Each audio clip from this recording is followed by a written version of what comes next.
What's up, boys? Hope we're doing well today. Hope everything's going well. This was week 2 of these weekly words.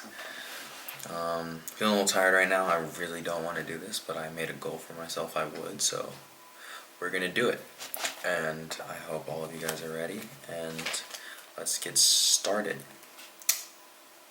So the word I chose for this week was present. And the definition I got was existing or occurring now, or / a period of time occurring now. Existing or occurring now, a period of time a period of time occurring now. I wrote this down for a week and I tried to focus on it, and it has not been easy. I have been very distracted with life. I have been very distracted in my day-to-day moments.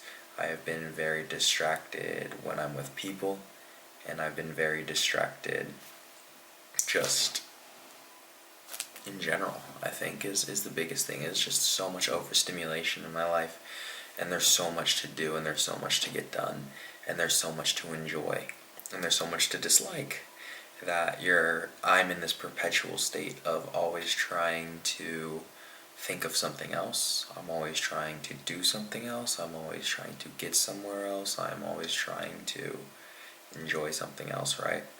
And that's the funny thing about being present, is there is no something else. There is only the now, right? As it says, existing or occurring now. There is no existed in the past. There is no existed in the future. There is no going to exist, or there is no not existing. It's just existing or occurring now. In this moment is the present. But as I talk to you about the present, I'm not really being present, right? Because I'm thinking about the moment which is occurring. And through that thinking of the moment, I am not actually living in the moment, right? There is some higher order processing going on, which I am aware of and which I am cognitive about, but I'm not fully enveloped in the presence of life, right? And that's one thing that is so interesting, in my opinion, is that's kind of like the dichotomy of being present, is while I discuss this with you, while I try to play these words in a way that you will understand, and I will understand, I am not living in the present. Because I am putting thought to what is it. I think being present for me is forgetting about everything else besides my basic senses. And when when I get to those basic senses, sometimes that even goes away.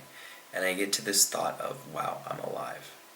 And through that thought, while I'm alive, while I'm not even thinking about it, I just notice it, right? I just realize, wow, that blue is very blue, right? I think we all have these moments. Wow, that yellow is very yellow. Wow, that's great. Just being able to perceive things and realize that perception in itself is beautiful, and is something that is worth paying so much attention to, but we forget because we're so entangled up here. So that's what I think being present is being able to, in the end of the day, just live life without thinking, right? And obviously, you gotta think through life. There's certain points where you gotta think, but whenever you talk to a top athlete, right, or someone who does something at a very high level, a lot of what they say, and even even Einstein said, or Hawking. I remember reading The Origin of Time by Hawking, and his black hole equation didn't include, I think it was Planck's constant, or it was lambda. It was one of the two, and the reason why he was able to figure it out was because he didn't say I did all these equations and it came out to this. He said it felt right. And I think that's being wholly encapsulated in the present. We hear this thing flow all the time. I don't know if you guys hear the flow state, where things are just kind of coming, and there's not too much thought process in it. I feel it a lot of the time if I'm doing jiu-jitsu, if I'm taking a certain test and I feel very competent in that subject. During conversation, even, I can get into a flow state where I just feel that things that are coming out of my mouth are not even being processed in a higher order. They're just coming out. And that's what I think it is, to be present, right? where the motion in your current in life are similar. The motion of time is what I mean. The motion of time in your current in life are synchronized. And that's why I find it so funny is a period of time occurring now. Because we think time is linearly, right? Like in a construct, right? Time is, as Einstein says, relative, right? Time travels in this straight line, and yes, sometimes if you travel at a certain speed, right, like time will go by faster, blah, blah, blah. But in all instances of human perception, we think about it linearly. Now, there's a lot of philosophical thought that time actually occurs perpetually all at once, right? That what you're experiencing is just a mere block in time, but they're all occurring at once. I don't know how to describe it very well. But I think when we're talking about being present, I think the word a period of time occurring now, right? I don't like that at all. I've realized that as I was talking to a friend yesterday, and I was trying to describe this to him. If you're blocking life into periods, right? If this is 1 second, 2 seconds, 3 seconds, you and myself, or at least for myself, I do not experience that 1 second, so therefore I am not present. Right? The construct of time takes us away from being present. I have realized, usually when I do something I really enjoy, time goes very fast. Time is insanely relative. When I do something I don't like, time goes very slow. When I'm in a bad mindset, time goes very slow. When I'm in a good mindset, time goes very fast. Time is very relative in that respect. But being present is not relative, I think. Being present is something that every person can experience in the same sense. Yes, there are some abnormalities in the nervous system, blah, blah, blah, all of these certain things, but I think generally the way that we perceive through our senses is very similar. And the way that we feel alive and that we can come to that state of feeling alive is very similar too. I think that comes from the release of tensions. It comes from the release of time as a construct. And you are just here with life, with the material, with this universe. And so, that's my overall view of being present. And how is this important, right? I think I've thrown so much stuff at you guys with this thought process of what does it mean to be present. I wrote down a couple notes. Let's talk about the flow state. I think that it is so important because we go back to last week with purpose and connecting with others. And I think when we're not present, we really, right now, I'm stressing about next week. I'm trying to organize a lot of things. I'm trying to spend time with a lot more people, but I also want to do the things I want to do. Right? I want to stay in shape. I want to get my school done, blah, blah, blah. Mostly staying in shape. Right? I also want to be able to go to certain events, blah, blah, blah. And this is taking away from me being present. Right? The material things I want are taking me away from the present time. The future is taking me away from this present time. But I think when we're in a state, when we're with others, especially, and this theme will probably come back a lot, when we're with others and we're connecting with others and we're in a thought process with another, that presentness, that being present, becomes a lot more alive in us. It becomes something that can cultivate between two people. Because now not only are you and time moving well together, you, time, and another person are moving through a perpetual flow state. There's a lot of times when I roll, or I'm doing something, and even in football I used to feel this with some of my teammates, where it just felt like their movements were matched with mine. I could almost know exactly what they're thinking without even having to speak a word. I could know exactly where they're going to be without even having to look over. And I think that encompasses that presentness of being so self-aware and being so alive in the moment that you can feel the life that's around you. I don't know if you guys have animals, but sometimes I feel like animals too. If you really just spend time and be with that animal, you can kind of start to understand the animal in a humanistic way. Not just a humanistic way in a physical way, but even in a mental way. right? This is what the cat's feeling, this is what the dog's feeling, this is what the cat wants, blah. And they don't even need to verbalize it at times, which I think is beautiful. It's something we learned about, like, in the animal kingdom, there's something called the stare, right? And it's the way that animals look. I don't know if you ever noticed, but like cats look at you differently, dogs look at you differently. And so much can be said through the nonverbal by the animal just being present. And some say that animals really don't have a good construct of time.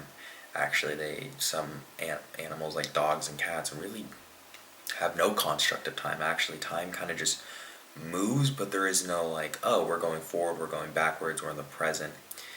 But I think that's what makes them ultimately present, is by grounding themselves that way. Yes, cats can smell things and it activates certain parts of their memory, but they can't draw exactly, oh, that was 2 weeks ago, that was 3 weeks ago. They just kind of intuitively have this connection to it, but there's not more to it. Which is, I think for humans that's kind of scary, because the way that we we make our lives into periods, is to help us kind of put together a story that makes sense. That's like, okay, I was this when I was this old, I was this when I was this old, and that's why I'm here. A plus B equals C. 1 plus 1 equals 2. Right? It makes it so logical that we can follow it. But when you really look at it, those periods all connect to each other. It's not like at least for me, it's not like one day I was this and the next day I just became someone else. And that's the one thing that I think the internet gets wrong all the time is, you just need a mentality change. You just need to do this and your life will change. It's like, no. I've never experienced that in my life. The gym, for an example. It took years for me to feel competent in the gym. It took years for me to feel competent in sports. It took years for me to feel competent in life. Even then, I don't feel as competent. I feel at times I don't know what's happening. But it's that repeated action that comes slowly, like the gym, right? You start off, whatever, benching your 45s. Then you move up to your 185s. But that 45 to 185 usually isn't in 2 days. It's usually compounded with increments of, I would go 2.5s every time, every week I would go by 2.5, right? And those increments build up. Now, yes, maybe I see it as, okay, one day I was benching 185, one day I was benching 225, right? But it's that in-between gray area that we really forget, and that's because we're not present for that. That's because I wasn't present for it, because I was focusing on other things, right? It's when you can remember those gray areas that you know you were present. Those times where you're just like, what am I doing? What is going on? This sucks. That's being present. But being present in the suck is way different than being present in the good. I can tell you everything about when I benched 225, how I felt, where I was. I couldn't tell you when I benched 220.5, right, or whatever. I couldn't tell you when I benched 215, right? Those small increments, I couldn't tell you. I really couldn't. Because that's not what the human brain looks for. That's not what we look for. We look for the grandiose period of time that we want to remember. And then we can put a period on it, right? End of the sentence right there. But we leave out so much subtext. And that's how I feel life can be so disconnecting in times like this. Right now, I'm trying to organize these things, but I'm getting lost, right? I'm getting lost in the sauce of trying to organize everything linearly, and I'm trying to do it in such a way so that I can put it into periods. This time I'll do this time I'll do this time I'll do this, right? And you forget about majority of your life is going to be spent in your car, working, right? But those are the parts that are beautiful, right? I don't know if you guys ever get done doing something and just crank on the tunes and you're driving with the windows down, right? That's the beautiful part of it, is being able to do that and experience that and love it and just be there, be present. It's, of course, I don't need to get into the social media part because that just plays even a bigger role into this being unpresent, but I feel it, and I know most people do too. So, how do we be present? How does one take what I have just said and just say to themselves, how do I do this now? Well, I don't think there's one answer, but I think the first thing that one can do is take a breath and try to realize how insignificant but lucky one is. And to realize the fact that I can see colors, the fact I can see objects, the fact I can touch my fingers, the fact that I can taste, right? And just sit with it. I heard this one thing where Midnight Gospel, I don't know if you guys have ever seen that, but this woman was saying in spirituality and to be present, first she starts with feeling her fingers. Then she thinks deeper. She thinks about feeling inside of her fingers. Not just her fingers, but inside. Like, what does it mean to be inside of your hand? You're the only one that can tell me. No one else can tell you. You are the one who can be present for that. No one else can. So find those things for you, right? Find those things for you that make you unique and sit with them. And be present with them as you as a person. Yes, we all share commonalities, but the way that we experience it is very different, and that's what it means to be present for ourselves, right?